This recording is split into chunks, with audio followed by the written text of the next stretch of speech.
الحمد للہ والصلاة والسلام علی من لا نبی بعدہ اما بعد فاعوذ باللہ من الشیطان الرجیم بسم اللہ الرحمن الرحیم یریدون لیطفئوا نور اللہ بافواہہم واللہ متم نورہ ولو کرہ الکافرون۔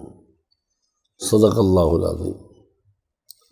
معزز سامعین کرام، قرآن پاک کی ایک آیت میں نے تلاوت کی جس میں اللہ تعالیٰ فرما رہے ہیں کہ کفار اور مشرکین یہ چاہتے ہیں کہ دین کو مٹا دیا جائے اور اللہ تعالیٰ اس دین کو باقی رکھنا چاہتے ہیں۔ تو اللہ تعالیٰ کہتے ہیں یہ دین باقی ہو کر ہی رہے گا، چاہے جتنا بھی اختلاف کر لیں، جتنی آگ بجھانے کی کوشش کریں، ان کی آگ بجھے گی نہیں، بلکہ اسلام کی آگ جو ہے وہ اور زیادہ روشن ہوگی۔ گزشتہ سالوں میں مستقل ناروے کے اندر حضور صلی اللہ علیہ وسلم کی گستاخی ہوئی، پھر اس کے بعد اور مسائل مستقل آتے رہے۔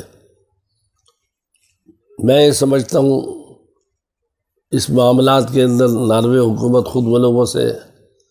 اب جو گزشتہ چند دن پہلے واقع ہوا ہے کہ قرآن پاک کو ایک جلا رہا ہے اور اس جلانے سے ان کو کوئی فائدہ نہیں ہے، اس لیے کہ اللہ تعالیٰ نے قرآن پاک کو مسلمانوں کے سینوں میں محفوظ کر لیا ہے۔ اگر یہ پوری دنیا کے قرآن پاک بھی جلا دیں گے تو قرآن تو سینوں میں محفوظ ہے، اس کو کیسے جلائیں گے؟ ہر آدمی کے سینے میں قرآن موجود ہے، لہٰذا یہ ان کی تدابیر ناکام ہے۔ یہ صرف مسلمانوں کو ذلیل کرنے کے لیے اس طریقے کی حرکت کر رہے ہیں جس کا ان کو کوئی فائدہ نہیں بلکہ نقصان ہی ہے۔ اس کے ساتھ اس جرأت مند آدمی کو میں سلام پیش کرتا ہوں اور جس نے اس قرآن پاک کو جو جلا رہا تھا اس کو پکڑا اور مارنے کی کوشش کی۔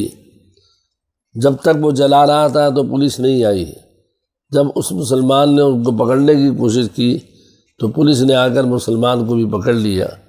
اس سے اندازہ کریں کہ ان کے اندر بغض، کینہ، حسد کتنی ہے۔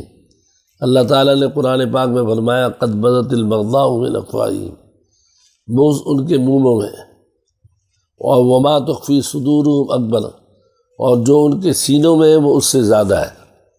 تو یہ اپنے بغض کا اظہار کر رہے ہیں، لیکن مسلمانوں کو بھی غیرت کرنی چاہیے کہ ان کی آخری کتاب جو نبی علیہ السلام پر نازل ہوئی اس کو جلانے کی جرأت کیسے کر رہے ہیں۔ ہماری ذاتی رائے یہ ہے کہ ناروے سے ہر قسم کے تعلقات، سفارتی تعلقات ہوں، تجارتی تعلقات ہوں، اور جس قسم کے بھی مسلمانوں کے تعلقات ہوں ان کو ختم کرنا چاہیے، اور پوری دنیا کے عالم اسلام کے حکمرانوں کو متحد ہو کر یہ آواز اٹھانی چاہیے۔ اگر اکیلے ایک آدمی نے آواز اٹھائی یہ بہت بڑی بات ہے، اور اس معاملے کو روکیں، کیونکہ ناروے حکومت جو ہے وہ باز نہیں آ رہی، وہ اپنے افراد کے ذریعے کام کراتی ہے اور پھر اپنے آپ کو وہ سمجھتے ہیں کہ ہم تو صاف ہیں۔ وآخر دعوانا الحمدللہ رب العالمین۔